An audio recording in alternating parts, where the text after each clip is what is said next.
por esse lugar agora, Deus. Senhor, que a sua palavra seja viva no coração de cada um dos meus irmãos. Senhor, em nome do Senhor Jesus, Pai, que a sua palavra seja rema, transformadora, que ela traga, Senhor, oh Deus, um mover de transformação verdadeiro, pleno, experiência no Senhor, a cada momento da vida, da sua noiva, dos meus irmãos, em nome de Jesus. Oh Deus, uma vez que eu coloquei os meus olhos em Ti, nada mais me satisfaz. Eu acho que esses versos, eles nasceram no coração de Paulo.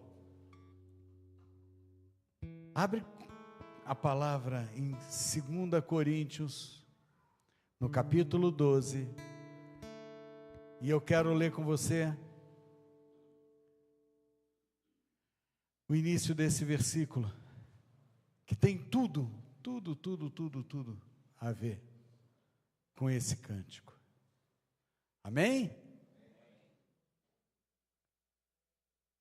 Oh, glória.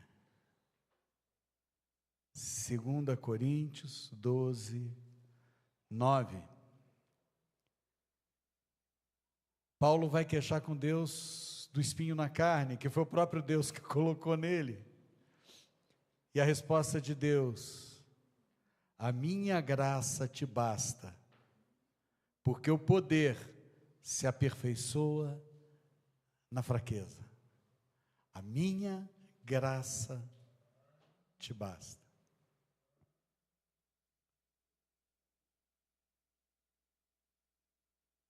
Cada vez que eu coloco os meus olhos em Ti, nada mais me satisfaz, porque a sua graça me basta. Eu acho que essa deve ser a oração de todos nós, todos os dias. Todos os dias. Eu falo sempre, não me canso de falar, porque o Raoni falou uma coisa aqui que é genial.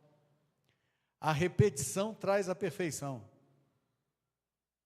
A repetição traz a sincronia. E quanto mais eu repito, mais eu me sincronizo com Deus. Quanto mais. Deus não precisa entregar mais nada na minha vida, porque Ele já me deu a salvação. E a salvação é a graça que me basta. A salvação é a graça que me basta. Mas o negócio é que Deus me ama tanto que Ele não para de me presentear.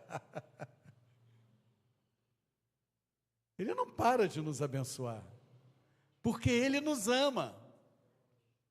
Mas o maior presente, que está quilômetros-luz na frente de qualquer outro excelente presente que Deus tenha nos dado, é a oportunidade de passarmos o restante da eternidade com Ele. Por que o restante da eternidade? Porque a eternidade não tem fim, mas também não tem começo. Então a eternidade já começou. Nós estamos vivendo, olha, nós que somos salvos, já estamos vivendo a eternidade. Resta saber, de que lado nós vamos viver a eternidade. Eu quero viver e continuar vivendo a eternidade, porque a eternidade existe. Para todo mundo a eternidade existe. A eternidade não existe somente para os salvos. A eternidade existe também para os perdidos. Só que a eternidade para os salvos vai ser diante da glória de Deus. E a eternidade para o perdido vai ser no ranger de dentes. Junto com Satanás, que também vai estar no ranger de dentes. Todo mundo faz, quer dizer, veio uma ideia, não sei de onde, que criaram uma ideia, um senso comum, de que o inferno, o diabo vai ser chefe. E que ele vai estar lá dando espetada de tridente em todo mundo. O diabo foi criado, o inferno foi criado por Deus para receber o diabo, para ele sofrer o ranger de dentes. É que ele é tão covarde que ele não quer sofrer esse ranger de dentes sozinho, ele sabe. Gente, o diabo conhece muito mais a palavra do que qualquer um de nós. Ele viu tudo isso daqui acontecer. Ele não leu como nós lemos. Ele estava presente. Desde o Éden ele estava presente. Ele viu tudo acontecer. Então ele conhece muito mais isso. A gente fala para ele da Bíblia e ele fala assim, é isso, daí eu vivi. Até as 3 invertidas que Jesus deu nele em cima da palavra, ele viveu.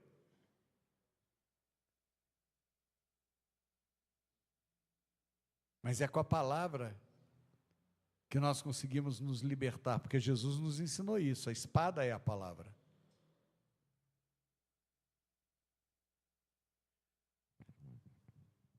Quando eu li esse versículo, eu falei, meu Deus, a minha graça te basta, porque o poder se aperfeiçoa na fraqueza. Eu falei, Deus, isso é tremendo.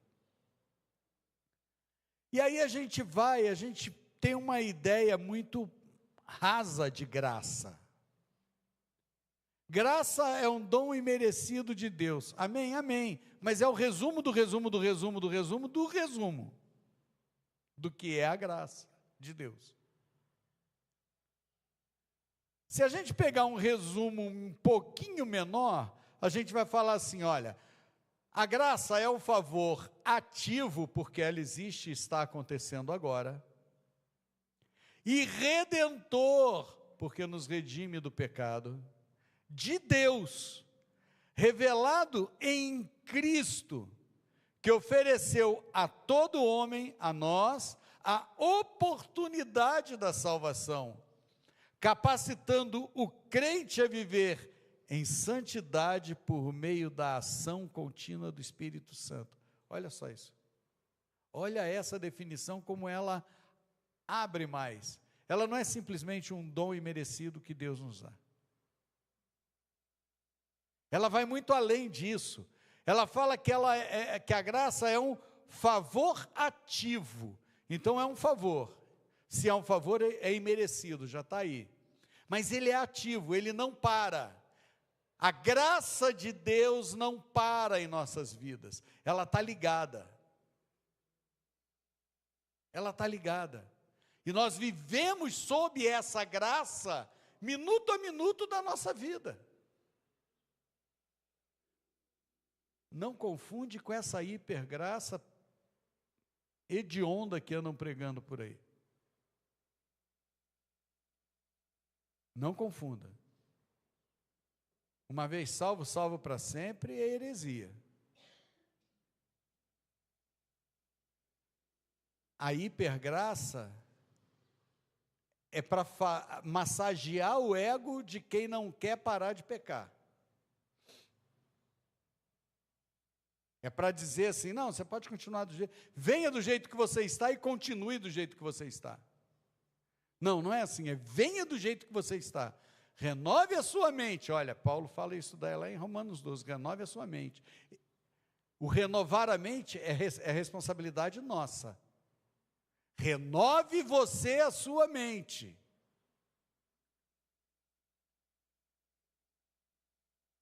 E ele vem dizendo, esse favor é redentor. Essa graça nos redimiu do pecado.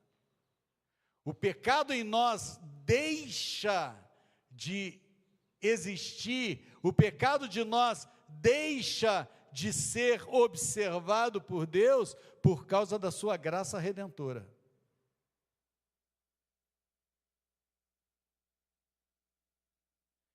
E essa graça redentora é o que? Revelada em Cristo. Revelada. Antigamente a gente fotografava com filme, né? E aí a gente tinha que levar para revelar o filme.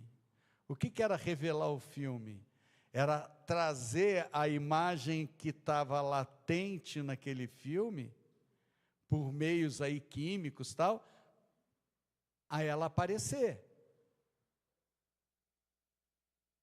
Por que a graça foi revelada em Jesus? Porque no princípio era o verbo era Deus e o verbo estava com Deus. Quando que essa graça é revelada? E o verbo se fez carne. Aí a graça é revelada. E o verbo se fez carne e habitou entre nós. Mas para nossa bênção, aqueles para quem ele veio não o receberam.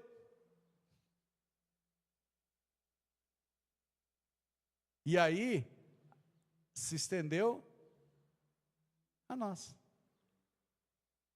Aí Deus fala que ele amou o mundo e deu seu Filho, que era unigênito, para que todo aquele que nele crê não pereça, mas tenha vida eterna. Isso é a graça. Era unigênito por quê? Porque depois da ressurreição, ele se tornou primogênito. O que é primogênito? Primogênito, primeiro gerado. Isso quer dizer primogênito. Por isso que muitas vezes eu questiono, e questiono mesmo, esse negócio de dizer que Esaú era primogênito. Esaú foi o primeiro a nascer, não quer dizer que ele foi o primeiro gerado no útero. Ele era primonato, e não primogênito. É que naquele tempo eles não sabiam disso, eles não conheciam como é que era a fecundação. Então eles não sabiam que gêmeos divitelinos não eram uma geração só com um ovo quebrado no meio, que gerou 2, mas eram 2 ovos fecundados. E qual ovo foi fecundado primeiro? Qual foi o primogênito? O primeiro gerado? Para mim foi Jacó. Porque Deus não é homem que minta, nem filho do homem para que se arrependa. Se ele abençoa Jacó o tempo inteiro, porque quem amaldiçoou Jacó foi o próprio pai, certo? Quem é que deu o nome de Jacó para ele? Foi ele que nasceu e falou assim, meu nome é Jacó. Não, não foi, né? Então quem é que deu o nome para ele de enganador, de suplantador ou coisa que o valha? Foi o pai, não foi ele. Agora me diz uma coisa, Jacó só errou uma vez, porque obedeceu a mãe e enganou o pai. Mas Jacó foi enganado do início ao fim da história dele, ou não foi? Ele enganou o irmão. Negociar, meu irmão, você negocia. Negociar é enganar? Não, negociar é você dar um preço e o outro aceita se quiser, né? Esaú chegou para ele, estou morrendo de fome, vou morrer, eu quero um pouco da sua comida. Ah, beleza, está aqui ela, você me dá a tua primogenitura, me dá o teu direito. A Bíblia nunca fala, me dá a sua primogenitura, ela sempre fala em direito. Me dá o direito da tua primogenitura, que eu te entrego a comida. E Esaú topou ou não topou? Topou. E quem foi o canalha? Esaú. Porque qual era a obrigação de Esaú? Chegar no pai e falar, pai, olha, eu passei a primogenitura para Jacó. E aí, Isaac ia dar o maior corretivo em Esaú. Falou isso, ele não pode. Mas a obrigação era de Esaú falar para Isaac que tinha vendido a primogenitura. Ele não fez. Então canalha foi ele, não foi Jacó. Depois Jacó tem que fugir. Ele vai para a casa do tio. E o tio engana ele o tempo inteiro. Engana desde a esposa que entrega na mão dele, Até no caso da saída dele de lá, enquanto ele não... Por quê? Porque ele estava enriquecendo o tio, porque o Deus era com ele. Ele tinha graça diante de Deus. E toda vez que o tio mudava lá as ovelhas, lá, as cabras agora é a malhada, legal. Aí Deus fazia parar de nascer as que eram igual do que o tio dele ia ganhar, e fazia prevalecer as que ele ia ganhar. E ele ganhava, e ele ganhava, e ele ganhava, e ele enriqueceu. E quem enriqueceu Jacó? Deus. Deus vai enriquecer alguém que ele é contra? Deus vai abençoar alguém que ele é contra? O que Deus fez com Caim? O sangue do teu irmão está berrando por justiça. Ele não ia corrigir Jacó também? Mas não, o que ele vem e fala? Olha, a promessa que eu dei para o teu avô, que eu dei para o teu pai, está sobre a tua vida. Espera aí. Não me vem com essa de falar mal de Jacó, não, porque Jacó é abençoado. A graça estava sobre ele. Mas vamos voltar aqui para a graça. Então a graça foi revelada em Jesus, que ofereceu a todo homem a oportunidade da salvação. Aonde está a salvação? No reconhecer Jesus como nosso Senhor e bastante Salvador. Ponto. Acabou. Isso é a salvação. Isso é a graça. E a capacidade de viver em santidade, porque não basta ter tido a salvação dada por Jesus, se eu não tenho a capacidade de viver em santidade para manter essa salvação. Errar, nós erramos. Pedro negou Jesus? Negou, 3 vezes. Judas entregou Jesus na mão dos inimigos? Entregou. Pedro foi redimido? Foi. E Judas? Não. Judas suicidou. Judas suicidou. E o suicida, a Bíblia diz, não sou eu. Por que o suicida não tem perdão? É muito simples. Porque o que nos dá o perdão? O arrependimento. Certo? Dá tempo do suicida arrepender? Não, ele já suicidou. Ele pode se arrepender antes, então ele não é um suicida. Ele é quase um suicida. Mas depois que ele morreu, teve chance de arrependimento? Então não tem jeito.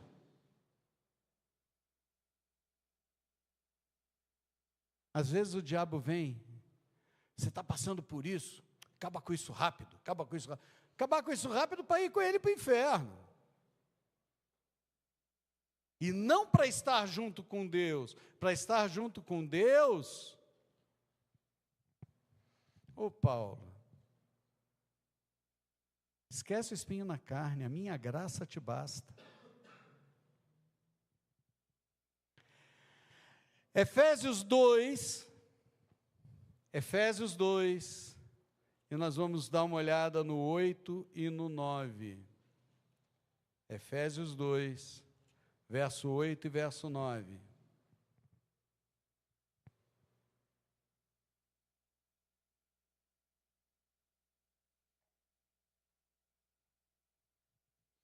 O que está aí?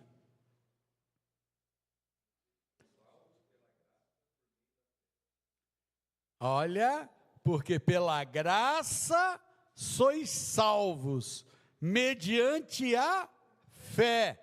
Isso não vem de vós, é dom de Deus, e não de obras, para que ninguém se glorie, pois somos feitura dele, criados em Cristo Jesus para boas obras, as quais Deus de antemão preparou para que andássemos nelas.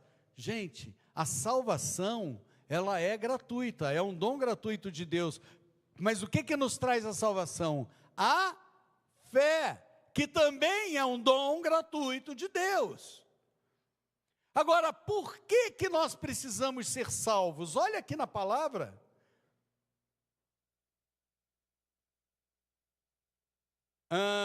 E isso não vem de vós, é dom de Deus, e não de obras, para que ninguém se glorie. Então, as nossas obras não trazem salvação. O que traz salvação é a fé. Mas e a fé sem obras? Ela é morta. Quando é que nós pomos a mão na obra? O pôr a mão na obra, o fazer a obra de Deus, é a comprovação de que eu tenho fé. Porque eu não vou pôr a mão numa obra que eu não acredito. Se eu ponho a mão na obra é porque eu acredito. Se eu acredito é porque eu tenho fé. E se eu tenho fé é porque Deus fez eu ter fé. E Deus fez eu ter fé por quê? Porque eu o recebi como Deus, porque eu recebi Jesus como meu Salvador, porque eu clamei pelo Espírito Santo por livre e espontânea vontade. Eu não tinha uma arma na cabeça para aceitar Jesus. Eu não tinha uma arma na cabeça para reconhecer que Deus é Deus. E eu não tinha uma arma na cabeça para falar: Espírito Santo, entra na minha vida. Eu fiz isso por livre e espontânea vontade, por entender que eu sou um pecador e que careço da misericórdia de Deus. E carecendo da misericórdia de Deus, eu recorro a Ele. Porque a misericórdia do Senhor se renova a cada manhã. Hoje de manhã as misericórdias do Senhor se renovaram em nós.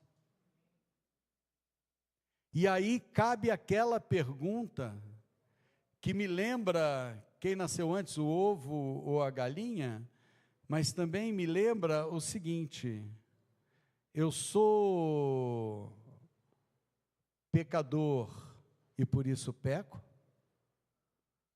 Ou eu peco porque sou pecador? Eu sou pecador e por isso peco? Ou porque eu peco, eu me torno um pecador?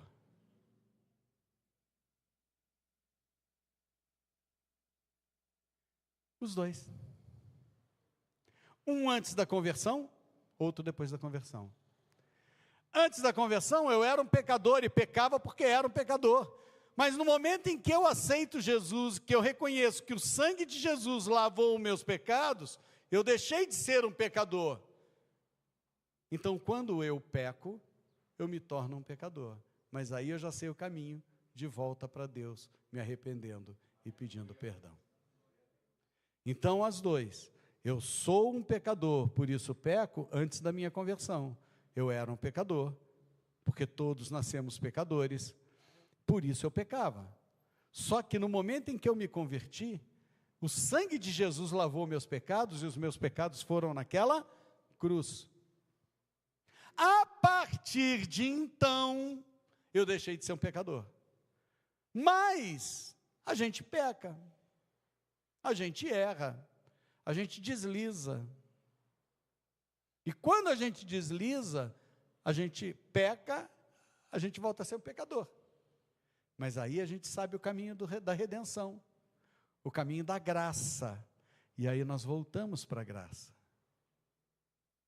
Está dando para entender que a graça, ela é muito mais do que simplesmente um favor imerecido de Deus? É muito simplista falar a graça é um favor imerecido de Deus. Ela é muito maior do que isso. A gente não pode se contentar com a definiçãozinha de uma linha, porque ela faz parecer que aquela coisa é muito pequenininha, e não é. A graça que está entre nós, ela dependeu de uma morte na cruz. E mais do que uma morte na cruz, porque se ficasse na morte da cruz, não teria graça. A graça se deu quando Jesus se levanta do sepulcro e quando Jesus ressuscita. Aí é que acontece a graça. Nós estamos chegando no Natal, a gente festeja o nascimento de Jesus, mas eu falo sempre que a Páscoa é muito mais importante do que o Natal, porque de nada valeria Jesus ter nascido se ele não ressuscitasse. A ressurreição de Jesus é que foi o grande valor para que nós estivéssemos aqui hoje adorando a Ele. A ressurreição de Jesus é que trouxe a graça e a eternidade sobre as nossas vidas. Por isso a graça. Agora, olha aqui comigo. Vamos em Hebreus 11. Porque nós somos salvos pela fé, não é? Não foi isso que falou lá em Efésios? Agora eu vou em Hebreus 11. Mas eu vou em Hebreus 11, 6. E Hebreus 11, 6 vai falar, de fato, sem fé é impossível agradar a Deus, porquanto é necessário que aquele que se aproxima de Deus creia que Ele existe e que se torna galardoador dos que o buscam. Espera aí, a fé é um dom gratuito de Deus. Você já pensa uma coisa? Você dá um presente para uma criança e ela rejeita aquele presente. Como é que você fica? Para alguém, não precisa ser para uma criança, para qualquer pessoa. Você dá um presente para uma pessoa e essa pessoa rejeita teu presente. Você vai ficar chateado para caramba, né? Deus nos deu a fé. E muitas vezes a gente rejeita a fé que Deus deu para a gente. A gente não acredita nesse mover do Espírito Santo dentro da gente, fazendo com que essa fé cresça e que a gente possa pôr em prática essa fé.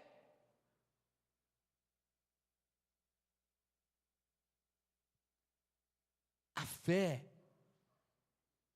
e o praticar a fé é o maior agradecimento que nós podemos dar a Deus.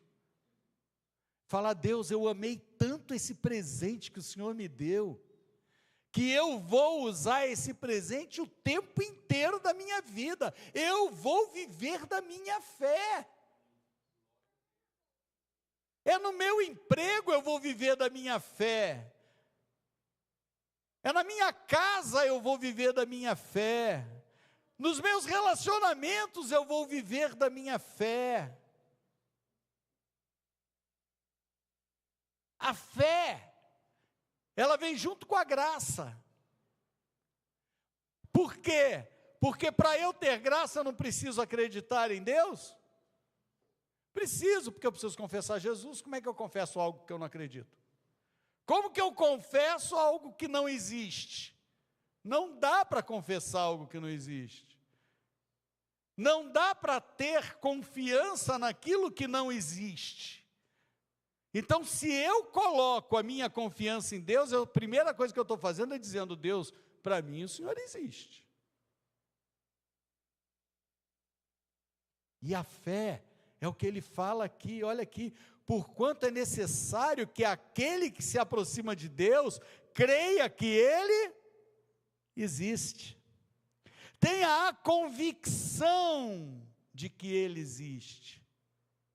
Agora, você quer ver uma coisa incrível?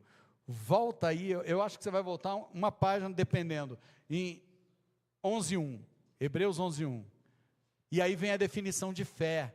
Olha o que fala na definição de fé.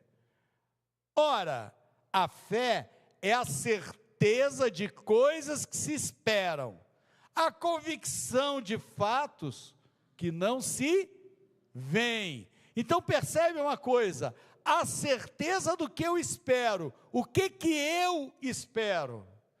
Qual é a minha esperança? O que eu espero? A minha salvação. Não é isso que eu espero? Eu espero a minha salvação. Então, a fé, ela é a certeza daquilo que eu espero. É a certeza da minha salvação. E a convicção daquilo que eu não vejo. Você vê Deus? Mas eu sou convicto da existência dele. Percebe como a graça é muito maior do que simplesmente a gente falar, a graça é um favor imerecido de Deus. A graça é algo muito maior. A graça é o que nos dá direção de vida. A graça é o que nos dá o sopro de vida, o prazer de viver, um sentido para a vida. Porque lá atrás nós vimos que a graça tem um propósito.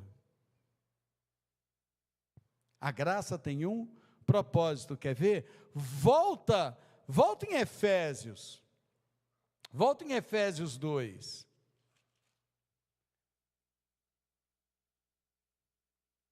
Volta em Efésios 2.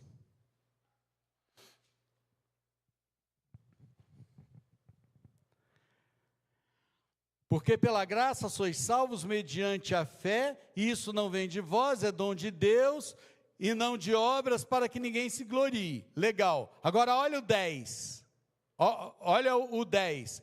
Pois somos feitura deles, criado em Cristo Jesus, para boas obras, as quais Deus de antemão preparou para que andássemos nela. Então, a salvação tem um propósito.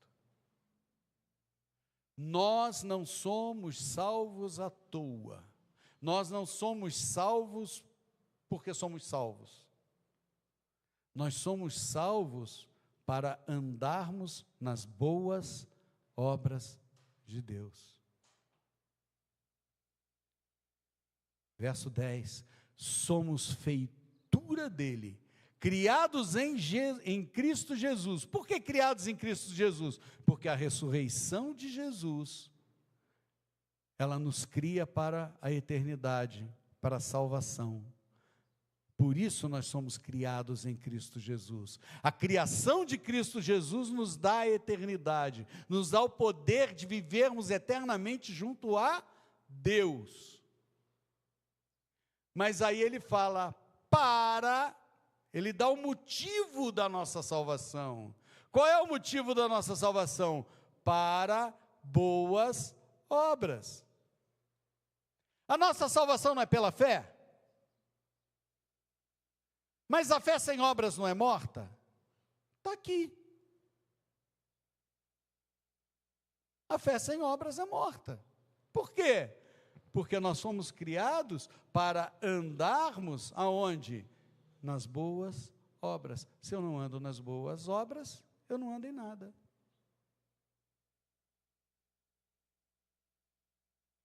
Por isso que sabe,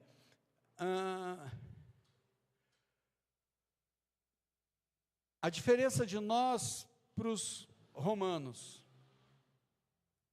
Os romanos vão aos seus cultos para assistir um culto. E eles ficam a vida inteira ali, porque para estar lá em cima, requer uma série de coisas. Uma faculdade de teologia, com psicologia no meio, com isso, com aquilo, e pós-graduação, tal, papapá, até que o cara possa pôr aquela túnica branca, ir lá e receber a ordenança, né? A ordenação, e ser ordenado a fazer alguma coisa. É muito burocrático para algo que não tem burocracia nenhuma. É estar fazendo as boas obras. o eunuco que Filipe correu atrás. Lembra? O Espírito Santo colocou tanta velocidade que Filipe virou Filipe, the Flash. Ele conseguiu correr atrás de uma carruagem.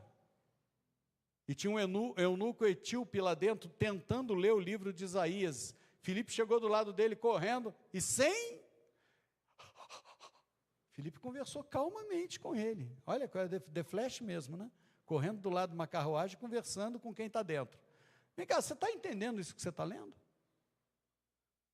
Ou, se eu não estiver entendendo, eu não estou entendendo porque eu não tenho quem explique. Aí Filipe falou assim, posso te explicar.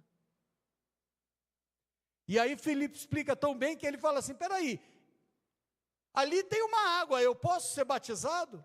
E Filipe falou, lógico que pode. Filipe foi lá, batizou ele. Ele entrou na carruagem. E adivinha o que ele foi fazer na Etiópia? Falar da experiência que ele teve. E pregar o Evangelho. Jesus encontra aquela samaritana na beira do poço. Depois que Jesus se revela a ela faz o quê? Ela entra correndo na cidade e vai fazer o quê? Pregar as boas novas. Gente, são os 2 seminários teológicos mais rápidos da história da humanidade. Jesus passou 3 anos ensinando os discípulos, eles ainda eram discípulos. Aí Jesus morre, ressuscita, volta, passa mais 40 dias com eles. O que esses discípulos fizeram em 40 dias? Responde para mim, TCC. Porque depois que Jesus sobe, eles deixam de ser discípulos e passam a ser apóstolos. Jesus fez um seminário com eles de 3 anos. E depois fez uma pós-graduação com eles de 40 dias. Mas eles saíram, e será que eles foram fazer isso com todo mundo? Eles foram ensinar. E levantar. Porque a palavra transforma, e ela te dá uma sede de fazer a obra. Por quê? Porque a fé sem obra é morta. Mas Deus nos deu a fé para que nós andássemos pelas boas obras. Uma vez a minha sogra chegou para mim e falou assim, ai Milton, eu acho que eu não vou para o céu, porque eu não faço nada. Eu não faço nada na igreja. Eu conversando com ela, falei assim, meu amor, o teu joelho trouxe 3 genros para dentro da igreja. Um já era de dentro da igreja. Os outros 3 não. O teu joelho, no dia que ela faleceu, os 4 genros eram da igreja com 2 pastores. O joelho dela foi a obra dela.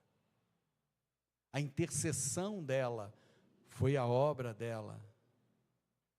A mãe de Wesley intercedia tanto pelos filhos, que gerou um filho pastor e um filho escritor de hino. E dizem, não sei, um dia eu ainda espero poder ter essa oportunidade, dizem que ao lado da cama dela, no museu, que é a casa que eles moravam, do lado da cama dela, tem a marca do joelho dela no chão. Isso é obra. Eu não faço nada, mas você não intercede, isso é obra. Gente, uma igreja que não tem intercessão, ela não se aguenta em pé. Por isso a gente tem vindo aqui 7h30 da manhã para fazer intercessão. Por isso a gente volta aqui às 4h30 da tarde para fazer intercessão. Porque uma igreja sem oração não se mantém em pé. Por quê? Porque é na oração que você exercita o quê? A tua fé.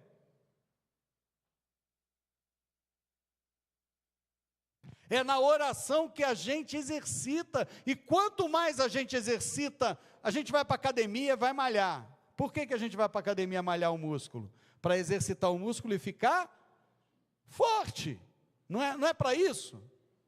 Por que a gente estuda, por que a gente lê, por que a gente vai atrás e vai procurar saber, e saber cada dia mais? Porque a gente está exercitando o nosso cérebro, e quanto mais a gente exercita ele, mais forte a gente fica,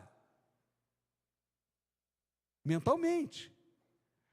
Mas a nossa fé, que é o importante, que está no nosso espírito, porque o exercitar na academia é carne, o exercitar a minha mente no estudo é alma, mas o que importa é o meu espírito, porque é ele que volta para Deus, ele é a minha essência, ele é o meu sopro de vida, é nele que está a graça, é ele que Jesus falou: ô Pedro, o espírito está pronto.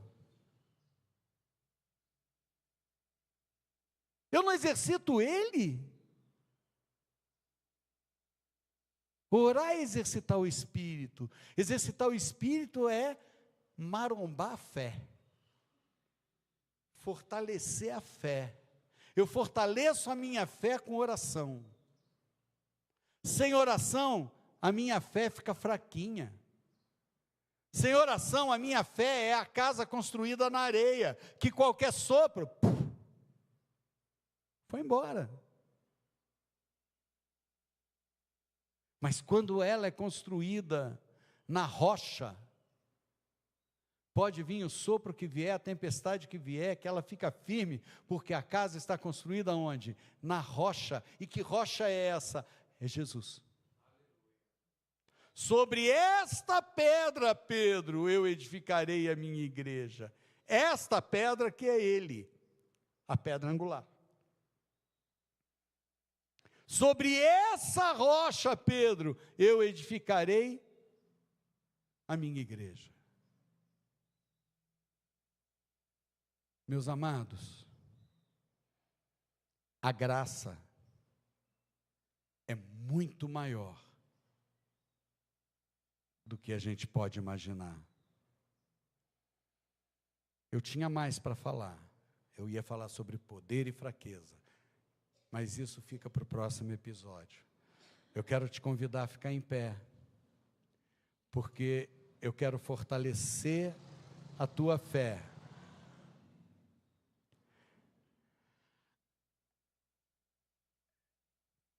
Enquanto eu leio parte da oração sacerdotal de Jesus, eu quero que você feche os olhos e que você entenda que essa oração foi feita de Jesus a Deus por cada um de nós. Feche os seus olhos. Se transporta para o tempo de Jesus.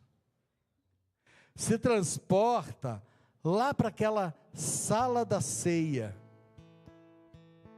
Entra na sala da ceia e escuta Jesus orando. Pai, é chegada a hora. Glorifica a teu filho, para que o filho glorifique a ti.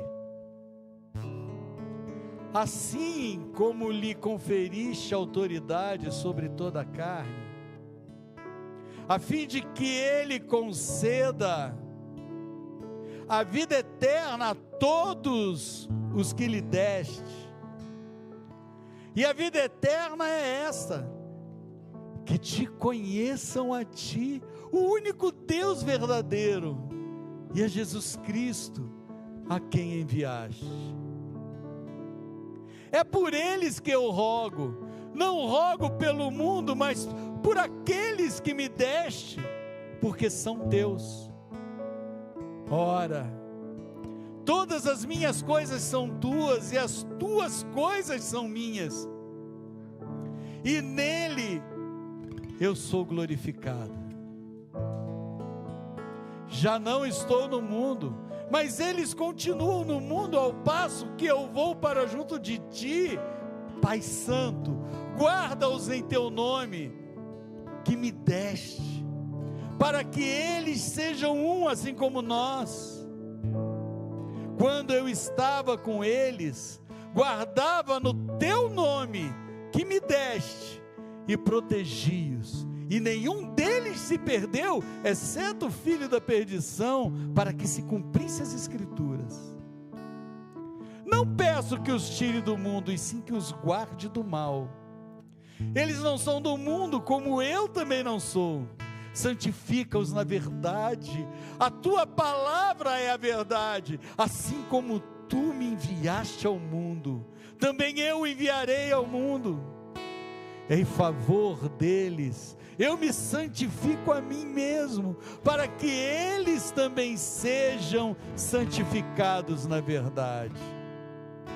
Não rogo somente por estes, mas também por aqueles que vierem a crer em mim por intermédio da sua palavra, a fim de que todos sejam um, e como és tu, ó Pai, em mim e eu em ti, também sejam eles em nós, para que o mundo creia que tu me enviaste.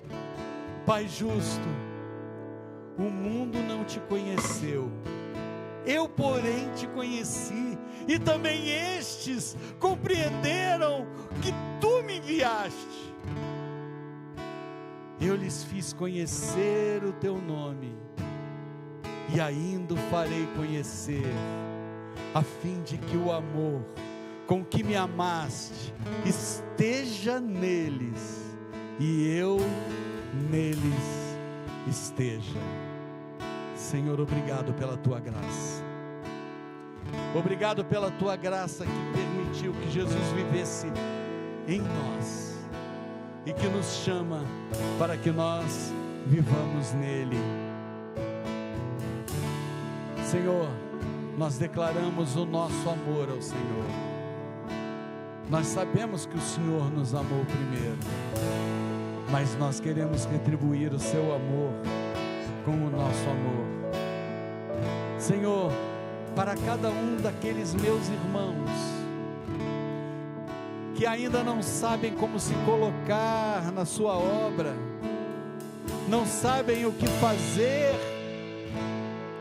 que o Espírito Santo que habita neles, fortemente, revele a cada um deles qual é o seu papel no propósito que o Senhor tem de edificação do teu reino na terra. Da mesma forma que Jesus pediu, Pai, eu clamo ao Senhor que abençoe cada um de nós, para que nós não venhamos a nos perder no caminho até encontrarmos Jesus nas nuvens. Em nome do Senhor Jesus, tudo para a sua honra e para a sua glória.